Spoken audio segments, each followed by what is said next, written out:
Putin is threatening Europe with war. Despite talks about a so-called peace plan, he clearly says he will continue the war against Ukraine.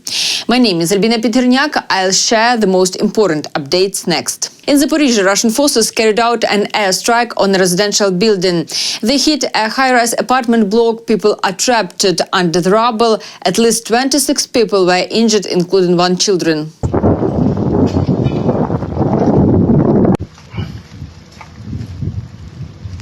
Alexander Syrsky said that he took part in a defense meeting in the Rammstein format. The commander-in-chief shared the details on his Telegram channel. I took part in the 32nd meeting of the Ukraine Defense Contact Group, Rammstein, which was held by video conference.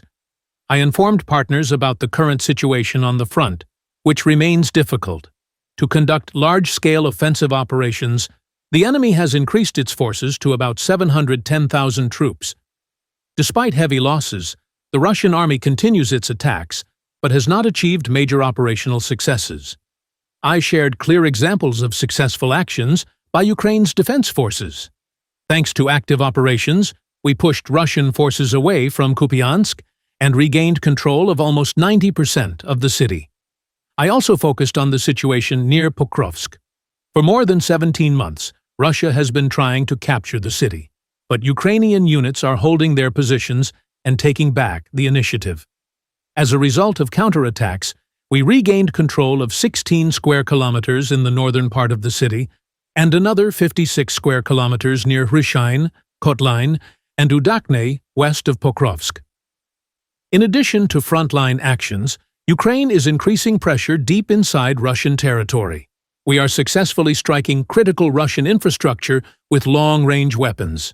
Since the beginning of the year, these strikes have caused Russia losses of about $21.5 billion. International support for Ukraine's defense forces is vital to stop Russian aggression and protect European security.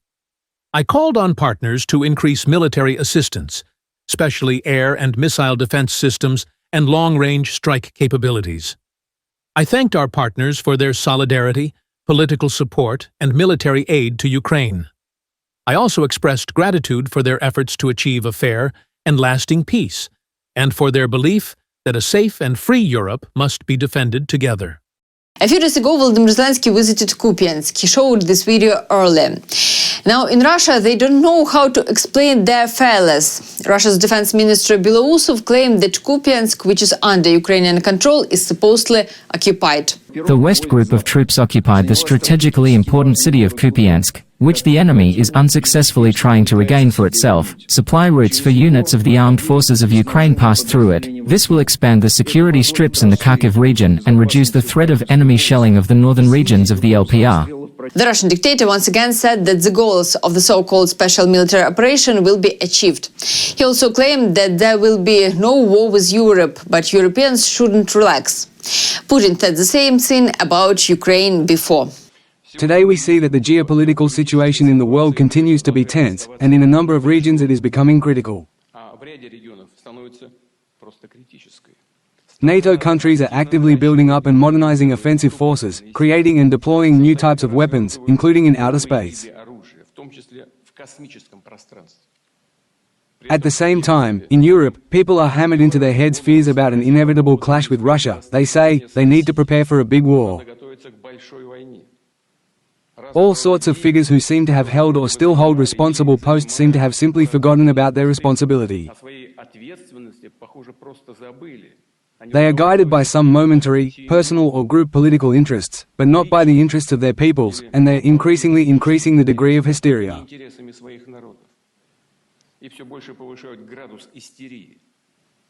I have repeatedly said, this is a lie, nonsense, just nonsense about some imaginary Russian threat to European countries.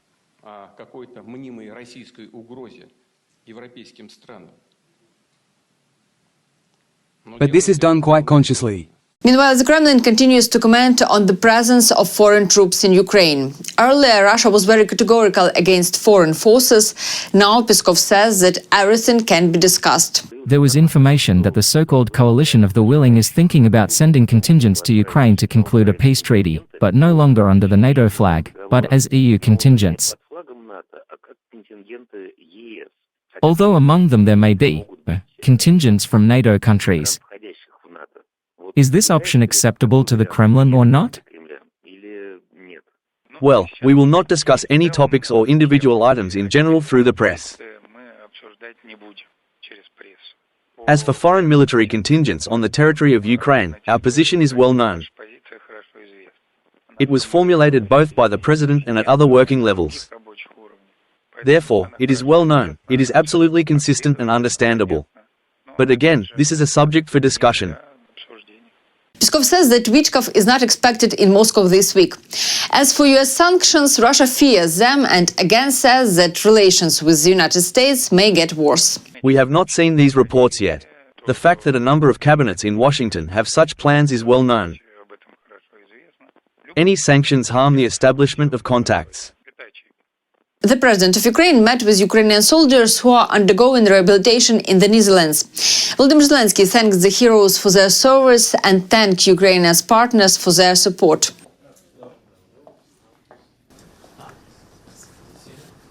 Is one of our physical therapists? She's one of my rehabilitation specialists. It's very limited at this point in Ukraine. Good afternoon. Good afternoon. I wish you good health. Yes, today there is such an opportunity to be in the rehabilitation center of our partners. Thank you for your service, first of all. Thank you for protecting and defending our country. We are proud that we have such heroes, such fighters. I am grateful to the team of the Netherlands that we have very good relations, that they can support us so much, that not only Ukraine will support Ukrainian soldiers. Ukraine, first of all, of course, but also ours, our friends, our partners. I wish you a speedy recovery. Well, I would like not to be very formal. I would like to know how the mood is. How are the doctors? Do you want to return home? Do you want to, right? We are all waiting for you very much.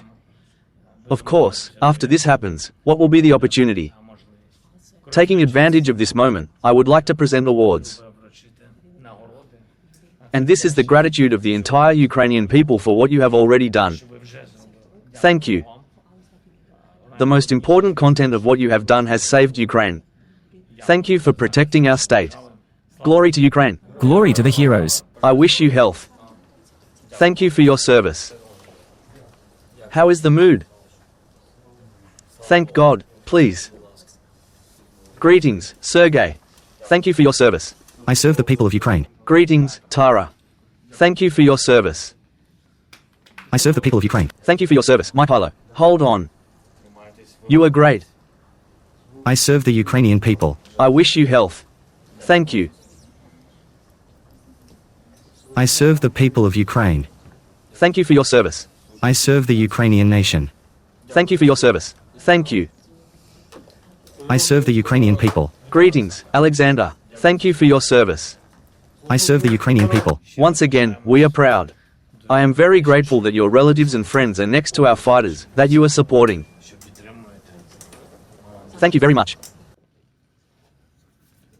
This clinic is usually not a place of health where recovery is approached with, on behalf of my entire team, it's a great honor. Dear viewers, thank you for watching this video. Leave your comments below. Support Ukraine. Glory to Ukraine. See you soon.